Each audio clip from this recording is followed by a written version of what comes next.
Hi, this is Phil, and I'm here to tell you all about the Capes and Lunatics Patreon. Get early access to all of our interviews, including the monthly Chichester chats with writer and comic book legend D.G. Chichester, new episodes of classic Capes and Lunatics shows, including The Quantum Zone, This, That, or the Third, and many, many more specials, all completely uncensored. Access starts for $3 a month, full video when you pledge $5 a month. Check out the link in our show notes or go to patreon.com/CapesandLunatics. Hope to see you there.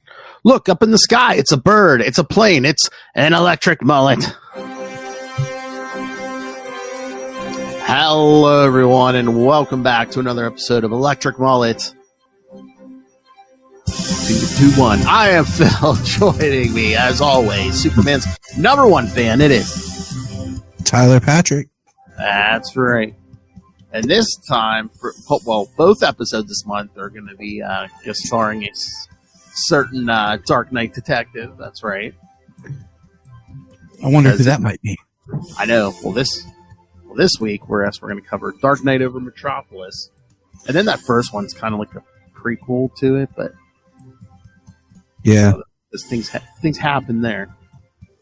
As we finally, I think, tie up one of the last burn started. Maybe back to the beginning of his run. But yeah, kids, as we said, both episodes this month. You were asking if Justin was going to show up this time. I think he said he's going to join us next episode. But yes, both episodes, as I said, will feature Batman too. So good. You're welcome, Ray. You said Dark Knight Detective. My first thought was Phil. Oh my! But I was like, Phil's already here. No. So what other Dark Knight would it be? It's quite ironic. We're recording this on Ray's birthday. Oh baby! Oh, Ray. We know that we were glad to be here for you. That's right.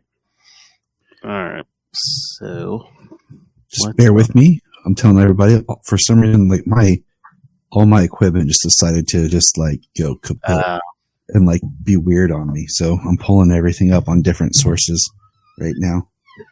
Oh, yeah. Since the Action Comics ones weren't on they're in their Ultra in a collection. They're not in their separate issues. But I just pulled my floppies out. I was like, you mean by floppies, you're talking about comics? Comics, yeah. Discs, not discs. Yes, I'm not the deck master like Gray. Strongest wrists down under. All right, so. All right. Well, I was gonna say I can do the synopsis for the first one if you want while you're pulling that up. Hold on. What is going on with my stuff here? I'm diving back into my downloaded comics. Okay, when I was clicking on it, it was saying content not available in DC Universe. And I was like, what? I really wish it had a reload thing. Yeah. Start back from the beginning. Yeah, your app's not the best, DC. It keeps it minor improvements, but come on, guys. All right, I'm ready. All right. So yeah, we'll start with Action Comics 653 from May 1990. Love and Death. Writer Roger Stern, penciler Bob McLeod, inker Brett Breeding, colors Glenn Whitmore, letterer Bill Oakley, and editors Mike Carlin and Jonathan Peterson. Oh, Mike Carlin. I think he just got interviewed by a certain podcast, didn't he? Yeah, he did. That podcast would be the Krypton Report. Mm. Yeah. We chatted with him, and it was fun. It was a great time. He's a cool dude. Nice. Clark Kent and Lois Lane arrive at the Daily Planet together, and everyone welcomes the new couple. Cat Grant interrupts them right before they kiss to present her new bodyguard, Jose Delgado, hired by Kat's ex-husband to protect her during the trial of Morgan Edge. Clark delivers over an article, and seeing he has the rest of the day free, he takes off as Superman. Yes, because he's like a freelance writer now. Yep. Superman foils a robbery at a grocery store, then wonders how quality of life can be improved to stop people turning to drugs. Spotting a storm offshore, he heads out to sea to deal with it, which gives Bruno Mannheim the opportunity to call an Intergang Council of War without fear of interference, or Superman hearing him. He needs to discredit 3 witnesses who may cause trouble for Morgan Edge, Clark Kent, Lois Lane, but chiefly Cat Grant. An attempt to deal with Clark has already backfired when the wrong person was killed. This was Matt Stockton, an associate of Amanda McCoy, a former assistant to Lex Luthor, who was fired when she claimed that Clark Kent was Superman. Stockton was hired to break into Clark's apartment to gather further evidence, but she now proceeds with her investigation on her own by luring Clark to the cemetery and exposing him to kryptonite. However, when he collapses, she panics and runs, thinking she has killed him. Superman recovers once the kryptonite is safely away, but realizes he must track her down.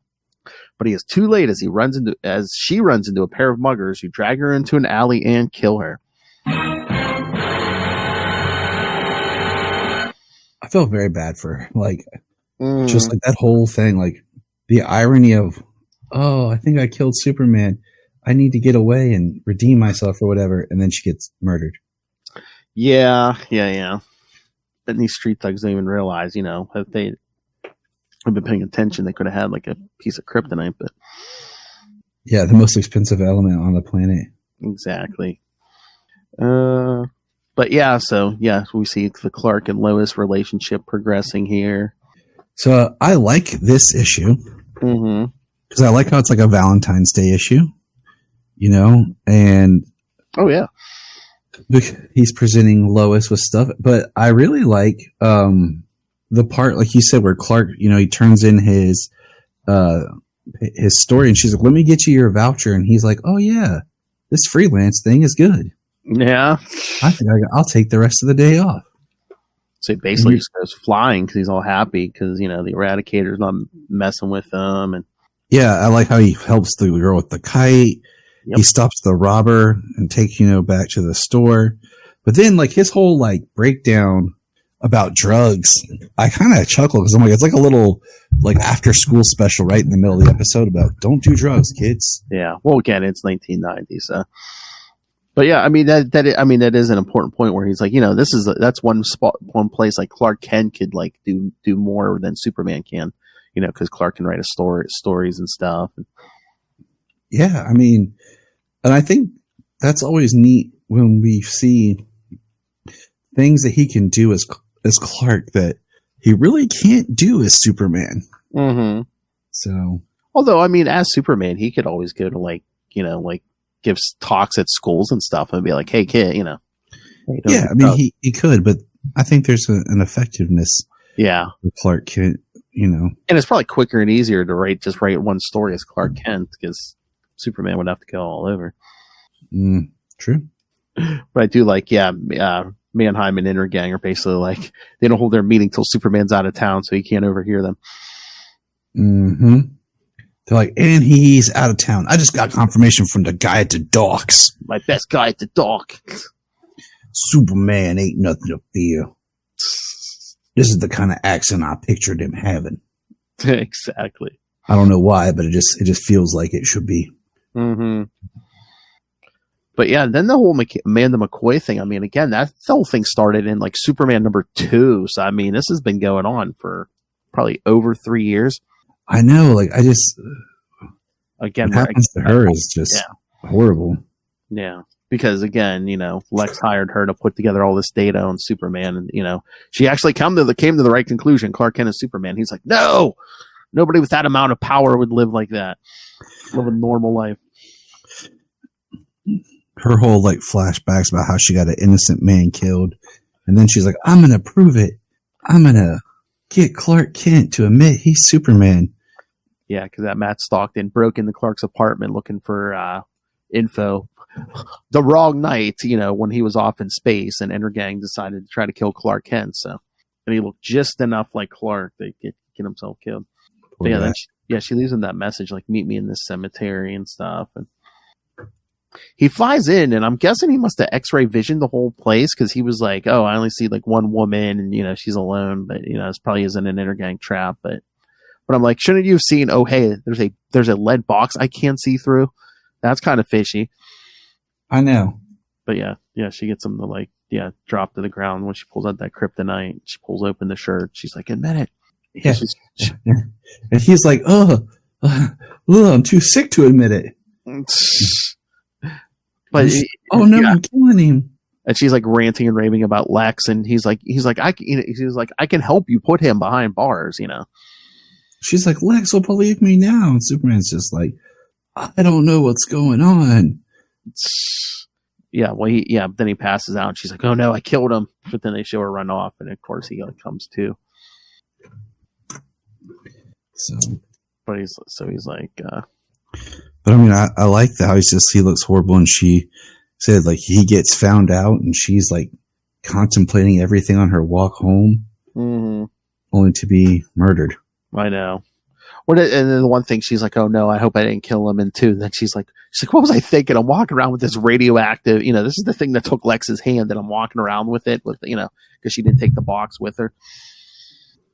Yeah, but at least in her defense, it's not gonna. She's got to have it for a long period of time. I do like that they did add that after Crisis, where it's like, yeah, kryptonite, it's still a radioactive mineral, you know. It might just take a long time to affect you, like, you know, like uranium or something would on a human being, but it just happens to hit Superman faster. Mm-hmm. But yeah, no, all these tonight, these are good. I mean, I know some of the ones we covered, you know, because were slow, or because we had to read this in the trade. It was just funny because when I started, I was like, wait, this story seems familiar. Wait, didn't we already do this story? It's like the first one in the trade's like the vampire girl. Oh, yeah. And it was just funny because I was like, wait a minute. They just do those first early appearances of them two together. Yeah. All right. I know everyone's chomping at the bit. Should we get to the next one? Yeah, let's do it. All right. So, because again, we'll finally get some Batman in here. Because I know our fans, and everyone is just waiting for Batman. Oh, baby. Batman. My favorite character. All right. So, yeah, the next part is Superman, Volume 2, number 44 from June 1990. Green Death in Crime Alley. Wonder where that ring credit went to. Writer and penciler Jerry Ordway, inker Dennis Jank, colorist Glenn Whitmore, letterer John Costanza, and editors Jonathan Peterson and friend of Tyler Patrick, Mike Carlin. Yep, I like having him introduced like that. I'll let him know. He's officially been dubbed friend of Tyler Patrick. Nice. I think he'll be okay with it. Oh, nice. Cat Grant, her son Adam, and Jose Delgado walk out of the theater and enter a dark alley. Detective Slam Bradley follows them and witnesses how an invisible hitman hired by Intergang attempts to kidnap Cat Grant. Jose manages to save Cat and take her away from the alley. Superman shows up on the scene and destroys the cloaking device of the hitman and tells him to warn the people of Intergang to stay away from Cat Grant. Superman hears Emil Hamilton's signal device and flies away to meet him in his lab. Hamilton tells Superman that the green rock he brought back from the evil factory, remember that, kids? Yep. Is not kryptonite, but a mineral of earthly origin with some with some radioactivity still present in it. Hamilton's theory is that the rock is a byproduct of the Eradicator's attempts to recreate Krypton on Earth. This conversation leads Superman to visit the Fortress of Solitude in Antarctica, which is still in ruins after the destruction by the Eradicator. Superman rebuilds the statues of his Kryptonian parents and returns to Metropolis in time for a date with Lois Lane. Inside a Metropolis morgue, a coroner investigates the corpse of a brutally murdered woman. Wonder who that could be. With traces of radioactivity in her glove. Inspector Henderson is disgusted by the murder and is determined to save Metropolis from becoming Gotham City. Meanwhile, in Gotham, Batman stops a thief stealing from a vagabond. Unfortunately, the victim dies seconds after Batman's arrival. Inspecting the possessions of the burglar, the burglar tried to steal, Batman finds a kryptonite ring and decides to take it with him to investigate. He finds out the vagrant came from Metropolis and decides to ask for Superman's help on this case. I think ask is a strong word. Yeah. Yeah, I agree. Slam Bradley. Yes. Talk about old school. Yeah, but you know the cool thing about Slam Bradley, right? He was also created by Jerry Siegel. Yeah. Because he was. He predates Superman and Batman. The first appearance, Detective Comics #1, 1937. So. And then by like was that early 2000s he would show up in the Catwoman book, but yes, Slam's been around even longer than Batman and Superman. But it's just like I said, one of those neat things because he was Jerry Siegel creation. It's just so funny. He just showed up real quick in this issue. Yeah. I liked I like the way this book is laid out. I like the look of it. I like how they're what do you call it? Coming out of the movie and you think it's Batman that's following them. Yeah. Superman. And the guy, what's his name? What do they call him? Hold on. Oh, the villain? Yeah, who's basically cloaked inside the wall that's taking Cat, and Superman pulls him out and crushes his device, and he's like, "Oh man, I didn't know it was against Superman." Oh yeah, I forget. Yeah, hold on, let me see. It is, because I think he's pretty much a one and done. Blind Spot. Yeah. I really like the little newspaper clippings that's in this book. Oh yeah, the Daily Star, the Metropolis Eagle, violent climb on the rise, murder victim found in alley. And then Batman just happens to take down some punks who have a cigar box full of random stuff, and one of them's a kryptonite ring. Well, it's like the homeless guy had it, but they were trying to rob him of all his whole box, and then the kryptonite ring just happens to be in there. Now these two dudes that Intergang hired are pretty interesting. Oh yeah, who we'll see more of here. Yeah. Sunspot activity peaks, climate broadcasting affected. But we have Superman at the end where he rushes home because he's got to take out Lois, and she's like, "Clark, you're not ready." He's like, "I was just finishing ironing my shirt, Lois." Smooth operator, that Clark Kent. And then Lex discovers his kryptonite ring is missing, that Amanda stole his kryptonite ring. Yeah, because he goes back and he's like, wait, this log is from before the ring was added to the inventory. Yep, the computer has been altered. Yep.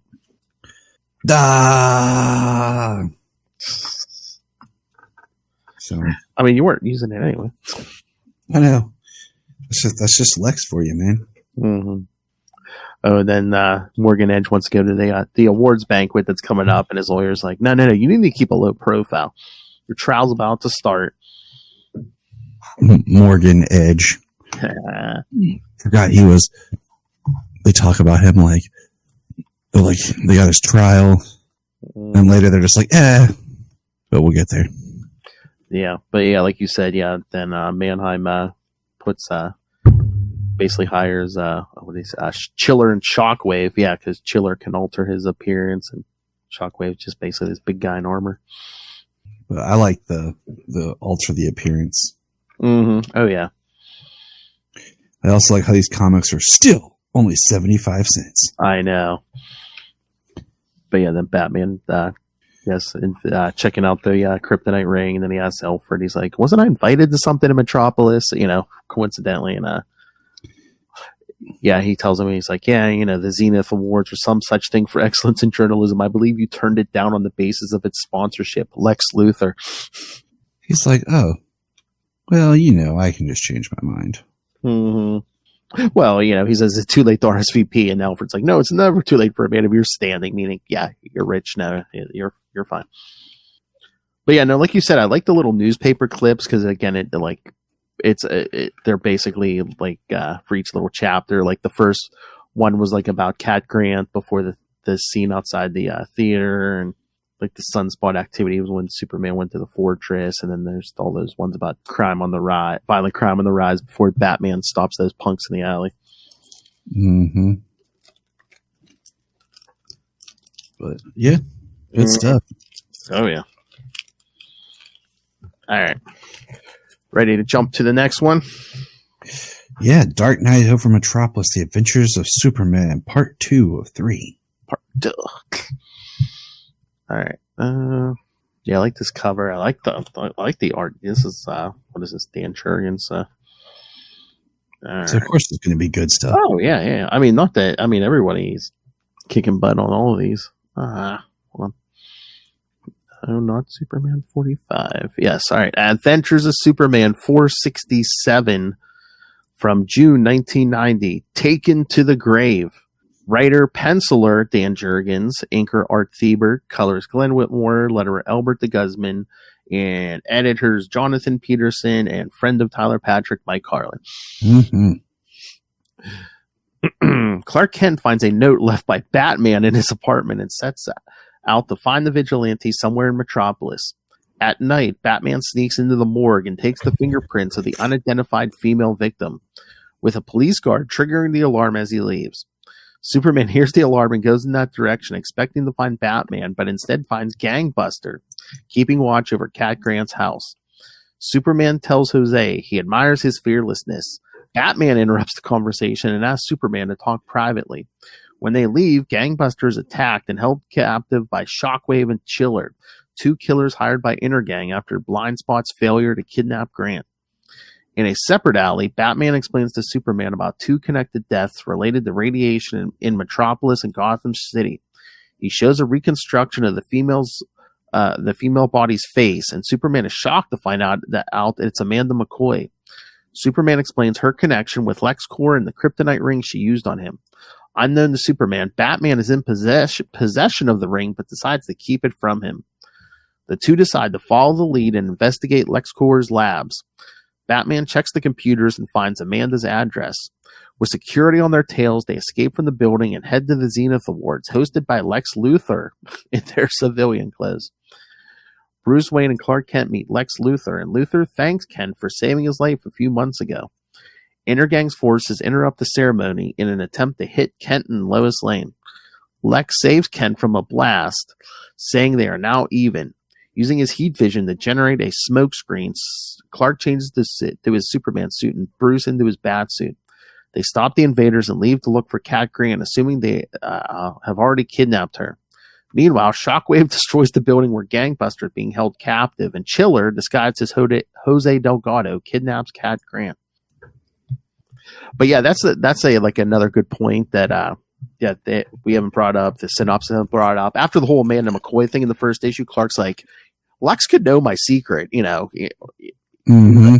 She was working for him, and Clark's just like, because he even says in this issue, he's like, I hate the thought that, like Ma and Pa could be targets for Lex. And lest we not forget, remember back in Superman 2 when the whole thing started, remember Lex had his guys rough up Lana trying to find info about Superman. Lex is a douche. Oh yeah. But yeah, I love stories where Batman actually does detective works. I love him like breaking into the morgue and like examining the body and taking pictures and stuff. Oh yeah, and they're like, Superman or Batman. He's like, you don't want to know. I love that guard. He's like, he basically pulls a gun on Batman. Batman's like, are you gonna shoot me in the back when I turn to walk away? And the guy's like, no. He's like, but you got to respect the law here. You got to answer some questions. And Batman's like, the law takes time, and time is the one thing I don't have. And the guard says, hold it or I'm going to hit the alarm. And Batman, go ahead, for all the good it'll do. He swings away. It's Batman. Mm-hmm. Oh, and then that scene when the three of them are together. Do you think Batman respects Gangbuster, or is he just like... I don't know. Because like I was trying to figure that out too. Because Gangbuster's like, he doesn't have any powers either. Because Superman's told him to be careful, and Batman's like, if he couldn't stand the heat, Superman, he would have gotten out of the kitchen by now. But I like this one. I like the art.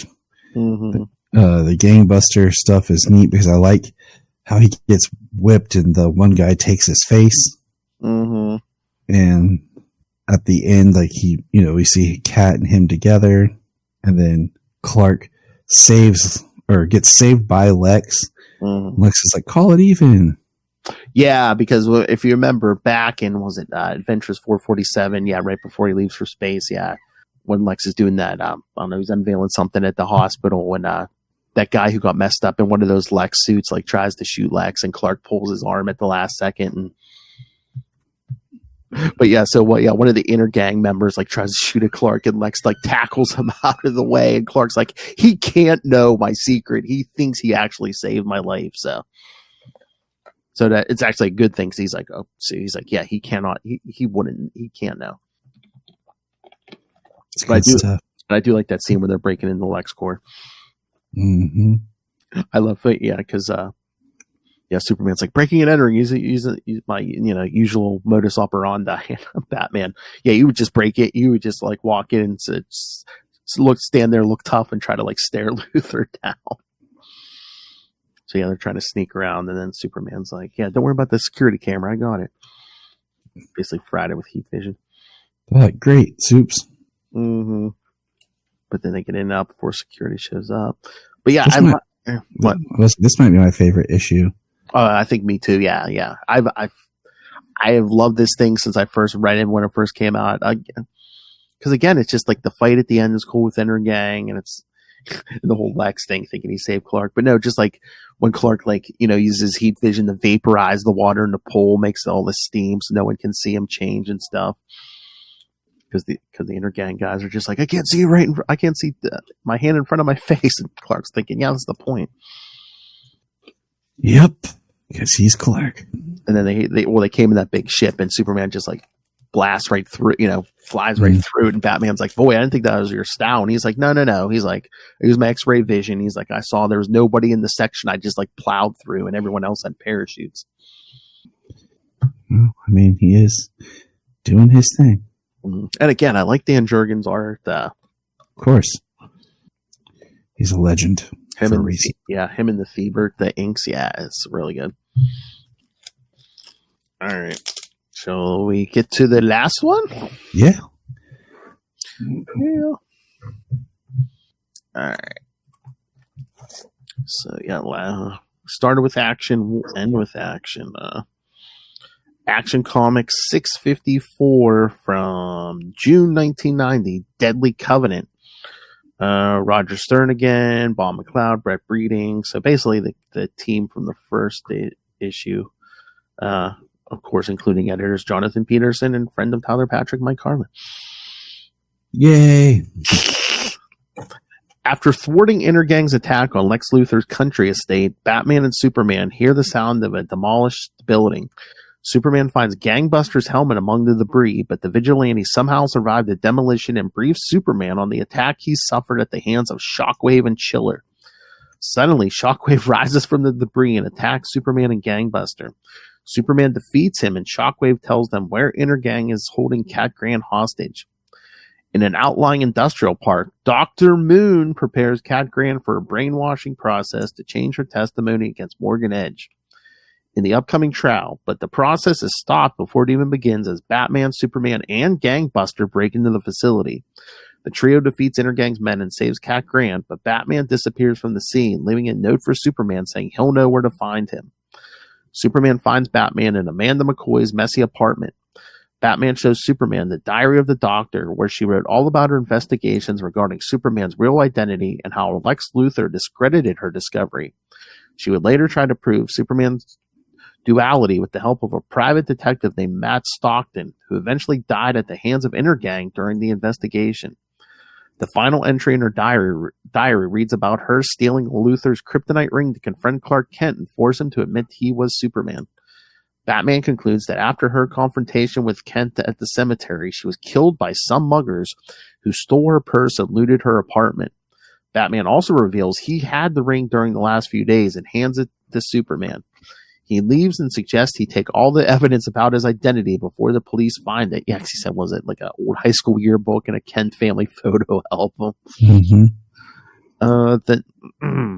The next morning, Bruce Wayne reads about Morgan Edge's guilty verdict and the report of Amanda McCoy's death in the newspaper. Suddenly, the Batcave alarm is activated. Bruce changes to his Batman suit and finds out Superman is the intruder.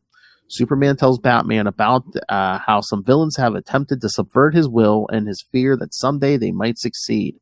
He trusts Batman enough to give him the responsibility to keep the kryptonite ring, giving him the means to kill him if that day comes. So I think post-crisis, this is the moment where Batman starts to really like trust Superman, because he's like, you know, Clark didn't have to give him that ring back. He was just like, you know, if the day ever comes, yeah, I trust you to be the guy to know when to use this, if you should use it. Yeah. I wasn't sure. Like, I was trying to remember when the moment came, when he got the ring and everything. Mm-hmm. This is it. Yeah, and he holds on to it for a while, because this is 1990. I think he pretty much has it till I think Earth 2 Superman destroys it in Infinite Crisis, like 2006. So yeah, he holds on to this thing for a while. It's pretty sweet. I know.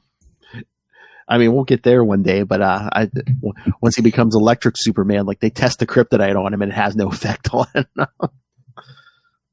I just appreciate the work between the 3 books here to really make a solid story. Oh yeah, that's what I was going to say. This is such a cohesive story, considering it's like 3 different writers, and 3 different artists, compared to like some of the stuff that we've seen where, it's supposed to be a continuation, but you can really tell like this doesn't flow. And 2, the most important part, Tyler, remember, I don't know if it's exact, but Lois's hair is pretty close in all these issues. It's not that we see her much. I mean, we see her at the in the beginning. Kat's got like white hair in this as they try to erase her mind. But I like Jose saving her as gangbuster. Yeah. And then Superman showing up at the apartment like, why did you trash it? He's like, I did not trash this. Why would I trash this? He's like, do you think I really need to do this to find what I want? He's like, yeah, I guess not. And then the whole Alfred, wait here, I don't want you involved in this. And then I really like the artwork on the last page of them in the cave in the shadows, where you just see the yellow on the back of the cape and then the yellow around Batman's symbol. Oh yeah. I'm like, that's good stuff. Oh yeah.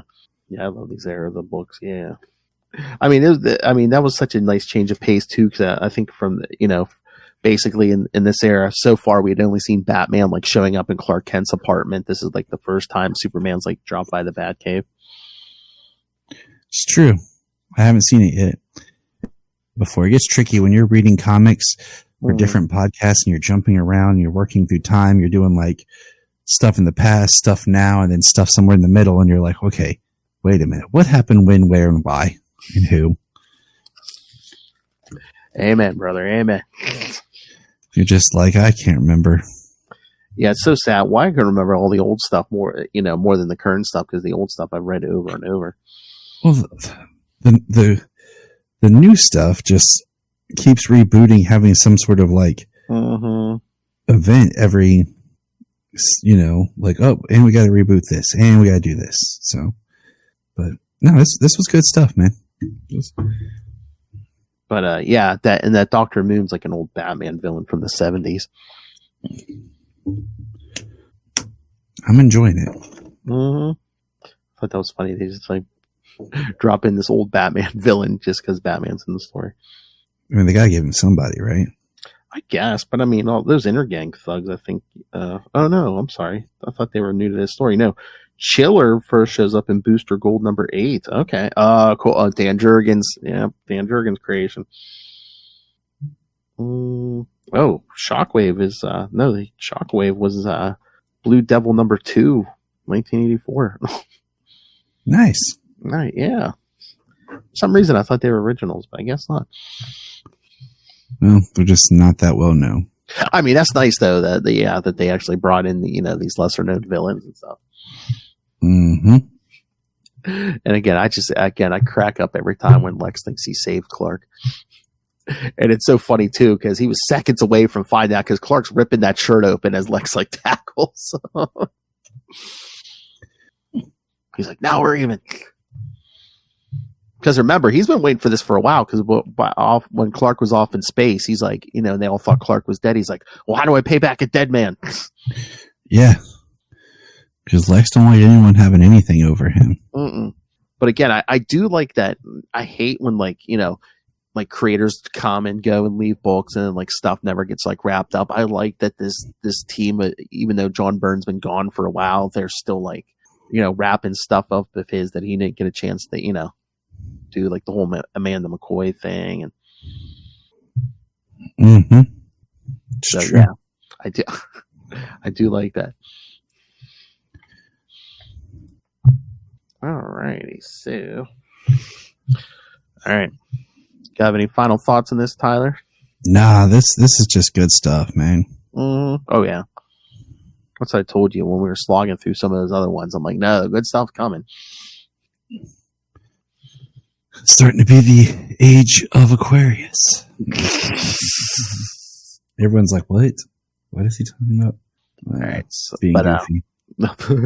All right, but yes, but next time, yes, we're going to cover. I don't think I've even read these. They came out at this time, but it's a 3-issue miniseries, World's Finest, which again, Batman and Superman. So, and as I said, I believe Justin the Owl plans on returning to join us for that one. So yes, kids, Batman, Superman, and Justin the Owl. So yeah, I mean, what more could we ask for? Exactly. It's me, your old pal, the Owl. Oh, baby. That's right, Ray. All right. So, yes. Send us your thoughts on Dark Knight Over Metropolis. Send us your thoughts on World's Finest coming up. Or just this era of Superman in general. Send us your thoughts. Or if you have any questions about Mike Carlin, send them in. Maybe Tyler can answer them for us. He's a cool guy. What are his shoe size? I got his shoe size. I feel like Tyler got very in depth. Those are the questions we talked about.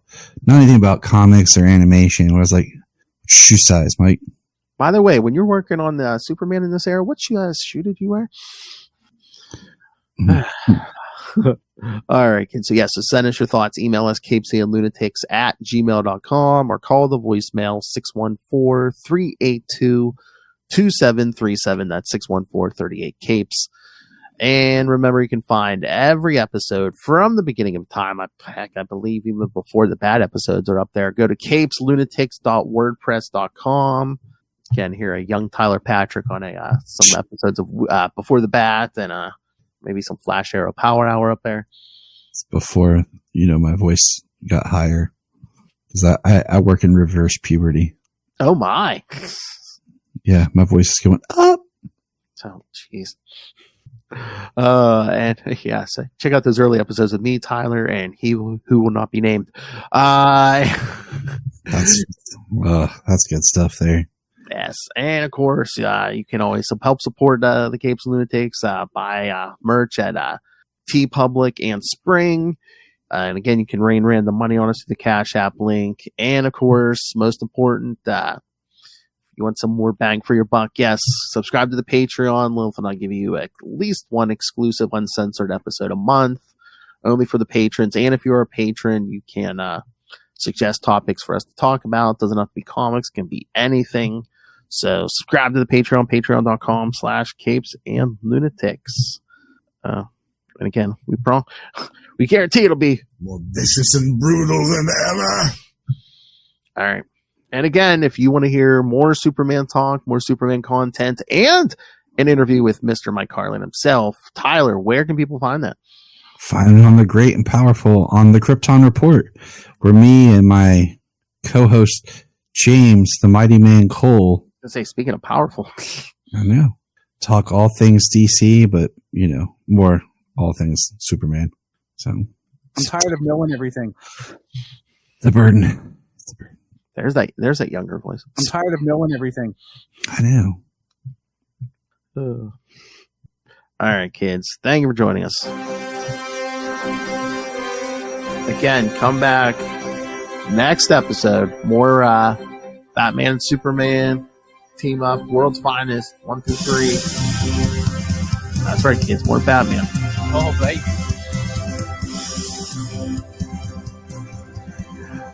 Yes, Ray, my new favorite drop. Ray. Loving it. Oh, yes, and we are recording this the night of Ray's birth. Well, over in Australia, it's the next day. But yes, happy birthday, Ray. It's the night over his birth, I think. Happy birthday, Tech Master. You old man. He's 2 months older than me. You old man. Happy birthday. That's funny. All right, kids. Come back next time. Remember to join us for truth, justice, and the Mullet Way.